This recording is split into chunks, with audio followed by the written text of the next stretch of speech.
लेकिन दिल्ली में विवाद वेज और नॉन वेज खाने के मिश्रण को लेकर हो गया है। एक ही टेबल पर वेज और नॉन वेज रख देने से मामला इतना बिगड़ा कि दो छात्र संगठनों के बीच जूते चप्पल चल गए, एक दूसरे की पिटाई की गई और अब इस मामले पर चर्चा हो रही है। दरअसल दिल्ली में एक यूनिवर्सिटी है जिसका नाम है साउथ एशियन यूनिवर्सिटी। सार्क के सभी देशों से इस यूनिवर्सिटी को मान्यता है और यहां इन देशों के स्टूडेंट्स पढ़ाई करते हैं। मामला यह है कि कल महाशिवरात्रि थी तो इस यूनिवर्सिटी के कई छात्र व्रत पर थे। व्रत के दौरान वेज और नॉन वेज खाने पर झगड़ा बढ़ा, जिसके बाद एबीवीपी और एसएफआई छात्र संगठनों में मारपीट हुई। पूरे मामले के दो वर्जन हैं। एक वर्जन अखिल भारतीय विद्यार्थी परिषद यानी एबीवीपी का है और दूसरा स्टूडेंट फेडरेशन ऑफ इंडिया यानी एसएफआई का है। एसएफआई का आरोप है कि यूनिवर्सिटी में दो मेस हैं, एक मेस में फिश करी परोसी जा रही थी, जबकि एबीवीपी का आरोप है कि महाशिवरात्रि के दिन 110 छात्र छात्राओं ने व्रत रखा था। मेस प्रबंधक ने वेज नॉन वेज खाना अलग अलग बनाया। एसएफआई का दावा है कि जब फिश करी परोसी जा रही थी तब एबीवीपी के कुछ छात्र मेस में घुसे और उन्होंने फिश करी छीनने की कोशिश की। विरोध करने पर पिटाई कर दी गई, जबकि एबीवीपी का कहना है कि वामपंथी संगठनों ने जबरदस्ती वेज और नॉन वेज एक साथ रखवाया, जिसका विरोध करने पर वामपंथी संगठनों ने मारपीट की। दोनों छात्र संगठनों ठीक ठाक मारपीट हुई है, जिसके बाद मामला पुलिस और दोषी छात्रों पर कार्रवाई तक पहुंच गया। एबीवीपी ने यूनिवर्सिटी प्रशासन से धार्मिक भावनाओं को ठेस पहुंचाने वालों पर कार्रवाई की मांग की, जबकि यूनिवर्सिटी प्रशासन का कहना है कि कुछ छात्रों के बीच झगड़ा हुआ था। पूरे घटनाक्रम की जांच की जा रही है, जरूरी कदम उठाए जाएंगे। एक बार फिर सुनिए कि दोनों तरफ के छात्रों का क्या कहना है।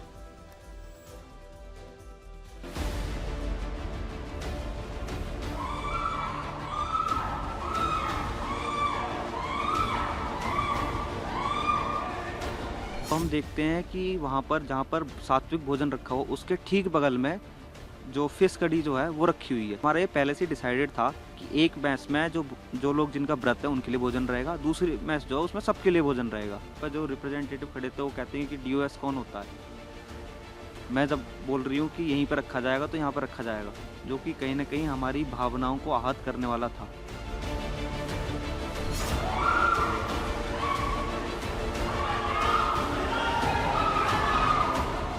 फिश कड़ी रखी थी, मैस रिप्रेजेंटेटिव जो लड़की है उसने हमारे ऊपर मछली फेंकी थी और ग्रेवी थी वो फेंकी थी हमारे ऊपर, और जो भी व्रतधारी थे उनका जो भी व्रत था वो खंडित हुआ। फ्रीडम ऑफ रिलीजन है, जिनको जो खाना है उनके मर्जी। जैसे ही इनको सात्विक खाना खाने का हक है, जिनको मछली खानी है, जिनको चिकन खाना है, उनकी मर्जी है। दोनों खाना अलग अलग से रखा गया था और फिर ये सर्व किया जा रहा था और रतन सिंह आके मछली की का जो भी था उसको उठा के बाहर फेंकने वाला था।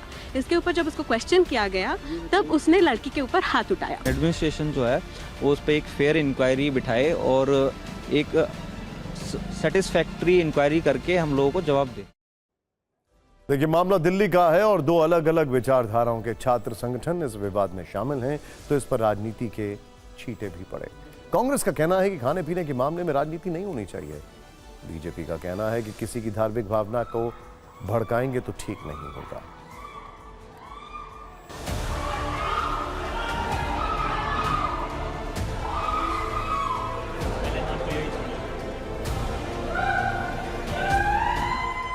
क्या ये गुनाह है नॉनवेज खाना? जो आपके लॉ मिनिस्टर हैं बीजेपी के, वो तो कहते हैं कि मैं बीफ खाता हूं। उनके खिलाफ तो कोई कार्रवाई भारतीय जनता पार्टी के नेता नहीं करते, और एक बच्ची अगर कुछ कर रही है तो उसके ऊपर आप मारपीट करेंगे। कोई भी घटना यदि होगी तो पुलिस पूरी तरीके से चाक चौबंद है और पुलिस निश्चित रूप से जो भी आवश्यक कदम है वो उठाएंगे और किसी की भी मॉडेस्टी के साथ समझौता नहीं होगा।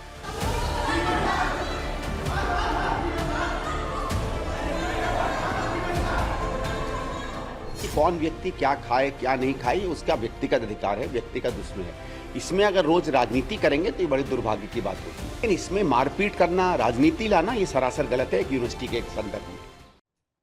इस तरह के विवादों के कारण दिल्ली की जवाहरलाल नेहरू यूनिवर्सिटी अक्सर चर्चा में रहती है, लेकिन साउथ एशियन यूनिवर्सिटी पहली बार ऐसे विवादों के कारण चर्चा में है। आपको बता दें कि साउथ एशियन यूनिवर्सिटी की स्थापना 2010 में हुई थी। यहाँ अलग अलग देशों के करीब 5000 छात्र पढ़ते हैं।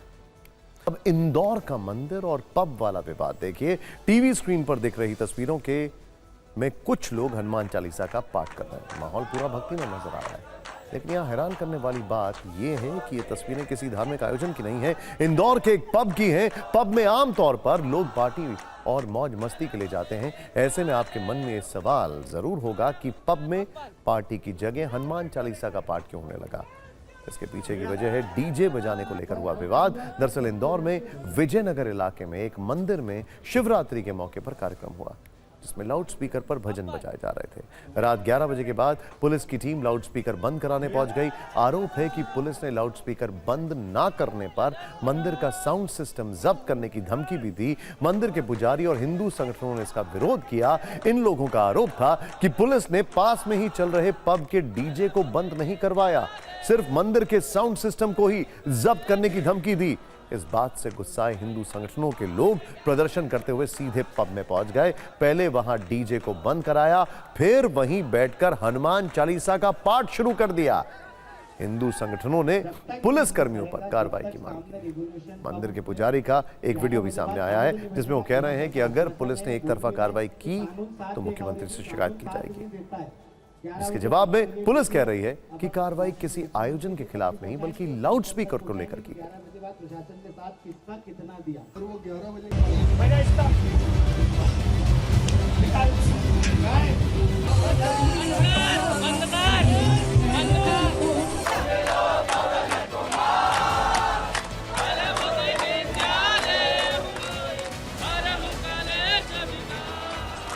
जब तक ये मंदिर रहेगा, जब तक सामने रेगुलेशन कब उसमें 11 बजे बाद साउंड नहीं बजेगा, ऐसा सर का आश्वासन है। बोल भी रहे हैं कि कानून साथ देगा, और यदि कानून साथ नहीं देता है 11 बजे बाद, तो ये वीडियो अपन माननीय मुख्यमंत्री जी तक भी पहुंचाएंगे और जन जन तक पहुंचाएंगे कि 11 बजे बाद प्रशासन के साथ किसका कितना दिया। तो लोगों ने आके बोला कि 11 बच्चे की भजन बंद कराना चाहिए। हमने प्रशासन से आग्रह करा, सर पारिवारिक लोग को पूरा मंदिर प्रांगण भक्तों से भरा है, यदि कुछ समय की हमें और मोहलत मिल जाए तो उन्होंने हमें बोला कि आप राजनीति मत करें और हम सामान जब्ती कर लेंगे। सर वो 11 बजे के बाद मैं उनसे निवेदन नहीं करूँगा, ये आपसे प्रॉमिस कर रहा हूँ। उसमें तो पूरे काम उठा के दादागिरी से लेके आऊँगा, ये मेरा मतलब। पर आपको 11:30 बजे उनके निर्देश है कि 11:30 बजे उसको बंद किया जाना है, लेकिन 11:30 बजे के बाद भी जो रिवॉल्यूशन पब है उसके द्वारा बंद नहीं किया गया था। और तो कोलाहल अधिनियम के तहत जो डीजे बंद न करने पर कोलाहल अधिनियम के तहत पब के खिलाफ कार्रवाई की गई। वैसे आपको बता दें कि डीजे और लाउड स्पीकर को लेकर कई तरह के नियम हैं। ध्वनि प्रदूषण नियंत्रण कानून के मुताबिक रात 10 बजे से सुबह 6 बजे तक लाउड स्पीकर और डीजे बजाने पर पाबंदी है। कुछ दिन पहले ही मध्य प्रदेश हाई कोर्ट ने इन नियमों को सख्ती से लागू कराने का आदेश दिया था, जिसके बाद से मध्य प्रदेश में पुलिस डीजे और लाउड स्पीकर को लेकर एक्शन में है। इंदौर में भी पुलिस लाउड स्पीकर को लेकर जितनी एक्टिव है, वो शायद हाई कोर्ट के इसी आदेश का परिणाम है। प्रभात रक्षा क्षेत्र में आत्मनिर्भर होते भारत की चर्चा उस स्वदेशी समुद्री शक्ति की जो हमारी सेना के लिए शुभ समाचार है, लेकिन उसे देखकर पड़ोस में हड़कंप जरूर मचा।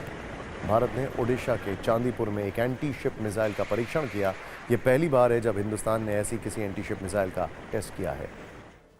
आप ऐसा भी कह सकते हैं कि इंडिया का एंटी शिप मिसाइल का जो सफल परीक्षण है वो चीन पाकिस्तान में खलबली पैदा कर सकता है और दुश्मन जो है वो खौफ में है। भारत ने अपना पहली नेवल एंटी शिप मिसाइल यानी नास्म SR का सफल परीक्षण किया है। इस एंटी शिप मिसाइल को सी किंग हेलीकॉप्टर से लॉन्च किया गया।